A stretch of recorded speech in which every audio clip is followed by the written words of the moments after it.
სულ რაღაც რამდენიმე ასეული მეტრით დაშორებულმა, მაგრამ მაინც სრულიად განსხვავებულმა ორმა რეალობამ 29 დეკემბერს კიდევ ერთი განზომილება შეიძინა. საპრეზიდენტო. მე აქედან გამოვალ.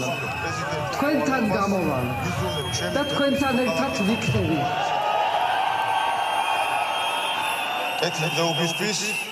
ერთ რეალობაში ვადის ამოწურვის მიუხედავად პრეზიდენტად სალომე ზურაბიშვილი რჩება. მეორეში კი პარტიამ, რომელსაც არჩევნების გაყალბებას ედავებიან, პოლიტიკური მოედნის წინა პლანზე მორიგი ფეხბურთელი გამოიყვანა. პარტიამ თუ ერთმა ადამიანმა? ტემპი. ამ კითხვაზე უფრო მნიშვნელოვანი კითხვა ისაა, მაინც ვინ არის ლეგიტიმური პრეზიდენტი. ხალხი ყაველაშვილის შინაუგურაციად წოდებული ღონისძიების პარალელურად ორბელიანის სასახლესთან შეიკრიბა. მათთვის, ისევე როგორც ათასობით ადამიანისთვის, რომელიც ახალ წელს და შობას რუსთაველზე აღნიშნავდა, პასუხი ცალსახაა.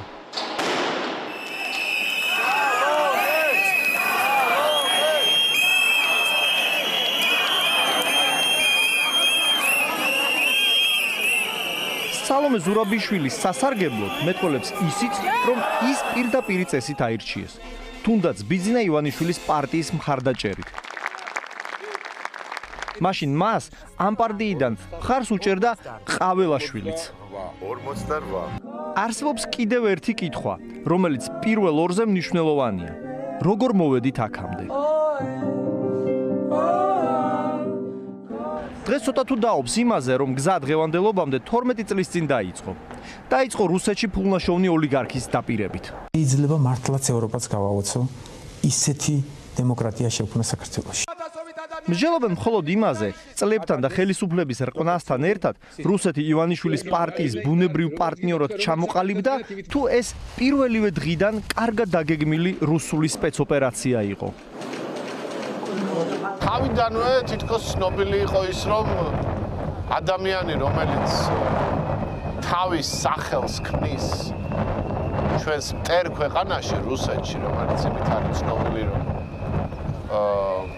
იქ ისეთმა ადამიანებმა მიაღწიეს წარმატებას, რომლებიც არ დაგიდევდნენ კანონს, სამართლის უზენაესობას, ადამიანის უფლებებს, სხვა მოქალაქის პატივისცემას, დაჩაგრულის უფლებების დაცვას და ფაქტიურად ველური კაპიტალიზმის პირობებში შეძლეს ქონების მოხვეჭა ან ძალაუფლების მოპოვება, რთული იქნებოდა, რომ ყოფილიყო ნებისმიერ ქვეყანაში დემოკრატიის გარანტი ან დემოკრატიის დამყარების საფუძველი. არსებობის უფლება აქვს მეორე ვერსიასაც. ხელისუფლებაში მოვიდა ოპორტუნისტი ძალა, რომელსაც პრინციპში არ აინტერესებს, ვინ იქნება მისი მხარდამჭერი, თუ კი ეს მხარდამჭერი უზრუნველყოფს იმას, რომ ის არ ჩაერევა მათ მიერ საკუთარ ხალხზე მუდმივი ბატონობის განხორციელებაში. ბუნებრივია, რომ ასეთი ძალა შეიძლება იყოს მხოლოდ და მხოლოდ მსგავსი ღირებულებების მქონე დიქტატურა. ასეთი დიქტატურა არის ჩვენი მეზობელი რუსეთი. ასეთი დიქტატურა ასევე არის ჩვენი შორეული პარტნიორი ჩინეთიც. ოღონდ გაცილებით უკვე სხვა ფორმით და გაცილებით უფრო რბილად. ეს მეორე ახსნაც, რომელიც გვეუბნება იმას, რომ ხელისუფლებაში არის ბიძინა ივანიშვილი, რომლისთვისაც თავარი ამოსავალი წერტილი არის ის, რომ ხელისუფლებაში დარჩეს, უბრალოდ ბუნებრივ პარტნიორს პოულობს რუსეთში და სიამოვნებით იქნებოდა მისი პარტნიორი ამერიკას რომ არ გააჩნდეს პრობლემები იმასთან მიმართებაში, რომ საკუთარი ხალხის ინტერესი უნდა გაითვალისწინოს. ვერ ვიტყვით, რომ ამ ორი ახსნიდან ერთი მეორეს გამორიცხავს. თუ თავდაპირველად ივანიშვილის და მისი გუნდის პრორუსულობასა და ავტორიტარიზმისკენ მიდრეკილებაში ადამიანთა გარკვეულ რაოდენობას ეჭვიეპარებოდა, მათმა რიცხვმა რაღაც ეტაპიდან მნიშვნელოვანი კლება დაიწყო. და ეს მიუხედავად ყველანაირი უარყოფისა. ვინც რუსული საქმე გააკეთა და დღემდე აკეთებს, იმის სპეციალისტებს ვკითხეთ, როდის დადგა ის გარდამტეხი მომენტი, როდესაც რეჟიმმა ნამდვილი სახის გამჟღავნება დაიწყო. მათი აზრით, ეს იყო დაახლოებით 3 წლის წინ. ჩემთვის ყველაზე დიდი, ნათელი და არაორაზროვანი მომენტი 2020, განსაკუთრებით 2021 წელს დგება. მაშინ, როდესაც ბრუნდება ბატონი ღარიბაშვილი, ვითარდება 5 ივლისის მოვლენები, რომელთა დროსაც თავს ესხმიან ჟურნალისტებს. და ამ ყველაფრის ბოლოს ხდება ლექსო ლაშქარავას გარდაცვალება. 2024 წლის არჩევნები რომ გადამწყვეტი იყო, ეს ქართული ოცნების ადრეული მზადებიდანაც ჩანს. იმისთვის, რაც ოქტომბერში მოხდა, მზადება ნამდვილად საჭირო იყო. ჰანს გუდბროდი, რომელიც წლებია საქართველოში ცხოვრობს და არჩევნებს 1999 წლიდან აკვირდება, თავის ანალიტიკურ ანგარიშში იმ დასკვნამდე მიდის, რომ არჩევნები გაყალბდა. გაყალბდა ისე, რომ არ არსებობდა ერთი კონკრეტული მეთოდი ან სქემა, არამედ გამოყენებული იყო მრავალი ინოვაციური თუ ტრადიციული მიდგომა. თუ გადახედავთ ჩემს სხვა ანგარიშებს არჩევნების შესახებ, მე ვიყავი კრიტიკული. ყურადღებას ვამახვილებდი პრობლემებზე, მაგრამ არასდროს გამომიყენებია სიტყვა გაყალბებული. აქამდე ქართული ოცნების მიერ ჩატარებულ არც ერთ არჩევნებთან მიმართებაში. იმიტომ რომ რაც ვნახეთ, ამჯერად ხარისხოვნად განსხვავდება. მანამდე ზოგადად ქართული ოცნება ზრდიდა თავის მაჩვენებელს და ამცირებდა სხვების შედეგს. დაეხმარა პატრიოტთა ალიანსს, მაგრამ ამჯერად თავდაყირა დააყენა ნამდვილი შედეგი, რომლის მიხედვითაც ქართული ოცნების მაჩვენებელი გაცილებით დაბალი იქნებოდა.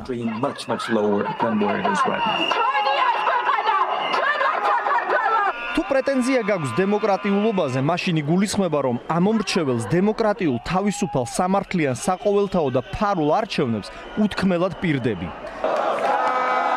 ივანიშვილის პარტიამ 2024 წელს ეს დაპირებაც არ შეასრულა. უკვე ნახსენებ ანგარიში თავმოყრილია მტკიცებულებები, რომლებიც გაყალბებაზე მიუთითებს. ქართული ოცნება ამტკიცებს თითქოს მისი საარჩევნო მხარდაჭერა 2020 წლის 48%-დან 53-მდე გაუმჯობესდა.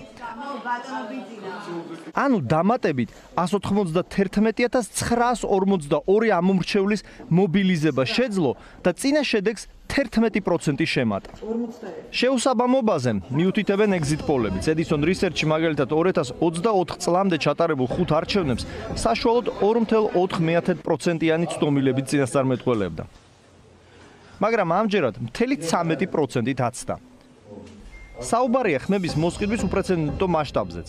უხეში გათვლებით ბიძინა ივანიშვილის პარტიას ეს 45 მილიონი ლარი დაუჯდა. ცალკე გამოსაყოფია დაშინება არჩევნებამდე და არჩევნების დღეს. And as we say, there isn't necessarily a single strong thing that totally stands out. ეს ყველაფერი რომ შეაჯამო, ცხადი ხდება, რომ არსებობს აბსოლუტური მტკიცებულება იმისა, რომ არჩევნები გაყალბდა და შედეგები არ გამოხატავს ქართველი ამომრჩევლის განწყობას. რაც შეეხება ოდირს, რომელსაც ყველაზე წარმომადგენლობით და საყოველთაო მისია ჰყავს. ამჯერად მათი შეფასება გაცილებით მკაცრია, ვიდრე აქამდე, განსაკუთრებით საბოლოო ანგარიშში. აღსანიშნავია, რომ ტელეკომპანია იმედმა ამ ოდირის ანგარიშის დეტალები თავის მაყურებელს დაუმალა, რადგან მიხვდნენ, რომ ვერ ისაუბრებდნენ ოდირის ანგარიშის დეტალებზე იმის თქმის გარეშე, რომ მათივე მაყურებელი მოატყუეს. That they have been deceived.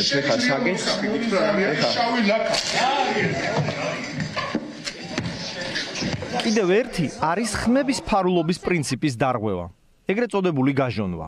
საქართველოს ახალგაზრდა იურისტთა ასოციაციამ მიწერა CSKO-ს არჩევნებამდე და მიუთითა, რომ გაფერადების დროს ბიულეტენის მეორე მხარეს მარკერი ჟონავდა. პასუხად მიიღო, რომ არჩევნებზე ქაღალდის ხარისხი იქნება განსხვავებული და ეს პრობლემა ასე მოგვარდებოდა. ისინი პირდაპირ უკავშირებენ ხმის ფარულობას და ქაღალდის ხარისხს ერთმანეთს. ისინი საკუთარ თავს ეწინააღმდეგებოდნენ ამ წერილში, რომელიც შემდეგ გამომდინარეობდა უკვე მათი წარმოებული დავიდან. იმიტომ რომ ისინი ფაქტობრივად ამბობდნენ ამით, რომ ქაღალდი იყო ის კონკრეტული ნივთი, რომელიც უზრუნველყოფდა ხმის ფარულობის დაცვას, რაც არის საწინააღმდეგო იმისა, რასაც ისინი დავის დროს ამბობდნენ და ეს იყო ის, რომ ჩარჩო კონვერტი იყო გარანტორი იმისა, რომ იქნებოდა ხმის ფარულობა დაცული. მანამდე რატო არ იყვნეთ რაღაცა, რომ ეს იყო დაცული? ვიღონეთ და ეს სხვა ჩვენს დასკვნებში წერია. უკრაინისავე პასუხში საიას წერილზე ჩანს, რომ პირველი არ გიხსენებიათ ჩარჩო კონვერტი, მაშინ შეგეძლოთ მიგეწერათ, რომ იცით რა არის, გაჟონავს თუ არ გაჟონავს, ამის მნიშვნელობა არა, რადგან ჩარჩო კონვერტი არსებობს და ესე იქნება დაცული ფარულობა, მაგრამ თქვენ ვიწერეთ CSGO-ს გულისხმობ ამ შემთხვევაში, რომ არა, ჩვენ შევცვლით ქაღალდს, რომელიც არ გაჟონავს, მაგრამ ფაქტია, რომ ქაღალდით შეცვალეთ, მარკერიც ის იყო, ისევ გაჟონა და უკვე არგუმენტი იმისა, რომ ჩარჩო კონვერტი იყო, გაჩნდა სასამართლოში. რატომ მანამდე არ მიწერეთ საიას, რომ ჩარჩო კონვერტი ყველაფერს უზრუნველყოფდა? ამ მიწერას დიდი აზრი არ ქონდა, იმიტომ რომ საიამ და ყველა სადამკვირვებლო ორგანიზაციამ ის რომ ჩარჩო კონვერტი არსებობდა. იცოდა დაახლოებით 8-9 თვე. მაშინ რაღაცა გამოცვალეთ ქაღალდი, თუ პრობლემა არის. არა, ჩვენ არ გამოგვიცვლია. ანუ რის თქმა მინდა, პრობლემა კი არა. მოთხოვნილი იყო ვენდორი კომპანიის მიერ, კიდევ ერთხელ ვიმეორებ, გაცილებით თხელი ქაღალდი, ვიდრე ჩვენ შევუკვეთეთ. სწორედ იმიტომ, რომ მაქსიმალურად გადაზღვეული ყოფილიყო ისეთი საკითხები, რომლებიც შეიძლებოდა დამდგარიყო დღის წესრიგში. რასაკვირველია გიორგი შარაბიძეს თხოვეთ არჩევნების ზოგადად შეფასება. მან ორი ძირითადი მიღწევა გამოყო. პირველი, ამომრჩევლის ინფორმირების უპრეცედენტო კამპანია ჩატარდა იმის შესახებ, რომ ინერგებოდა ხმების დათვლის ელექტრონული სისტემა და როგორ უნდა მოქცეულიყვნენ უბანზე სიახლეების გათვალისწინებით. მეორე, არჩევნები კარგად იყო ადმინისტრირებული. ასევე ხაზი გაუსვა, რომ CSGO მეც ვერაფერს იზამდა არსებულ პოლარიზებულ გარემოში. ის რომ ყველაფერი კარგად იყო ადმინისტრირებული, ეს ჩემი აზრი არ არის ამ შემთხვევაში და თქვენს დამეთანხმებით რომ წერია, არა მხოლოდ თეუთოოდირის, არა მარტო ადმინისტრირებაზე ხო არ არის, ამ CSGO იმაზეც ხო არის პასუხისმგებელი ლეგიტიმაციის პრობლემა ჰქონდეს. უყურეთ ამ დასკვნებში. ყველგან ხაზგასმულია ერთი მნიშვნელოვანი გარემოება, რომელიც მე ვფიქრობ, რომ ყველა კითხვას სცემს პასუხს. ეს არის უკიდურესად პოლარიზებული გარემო. რაც ნიშნავს რას? რომ ნებისმიერი გადაწყვეტილება, ნებისმიერი ტექნიკურ პროცედურული თუ სხვა საკითხი შეიძლება ადვილად გახდეს მოწყვლადი. ეს წინადადება ამბობს, რომ საარჩევნების დღეს საარჩევნო უბნები იყო ზოგადად კარგად ადმინისტრირებული. ესე ვთქვათ, ანუ ფაქტობრივად თქვა, რომ ტექნიკა სწორად იყო განლაგებული, იქ რო სკამი იდგა, კარგი იყო, რომ სკამი იდგა და ასევე მაგიდაც რომ იდგა და ზოგადად კარები რო ეკიდა იქ. ანუ დაახლოებით ესეთი პათოსი არის ამ წინადადებაში. ამრიგად შეგვიძლია დავასვათ, რომ CSGO უბრალოდ ივენთ მენეჯმენტის კომპანიაა და დამკვეთი ვინაა? წესით ხალხი. თუმცა ფაქტია, რომ ხალხი ამ ღონისძიების მენეჯმენტით უკმაყოფილო დარჩა. წინააღმდეგ შემთხვევაში თვენახევარია რატომ ატარებს ყოველდღიურად საპროტესტო აქციებს მთელს საქართველოში. იმიტომაც, რომ ამ არჩევნების შედეგები პირდაპირ არის დაკავშირებული ევროინტეგრაციასთან.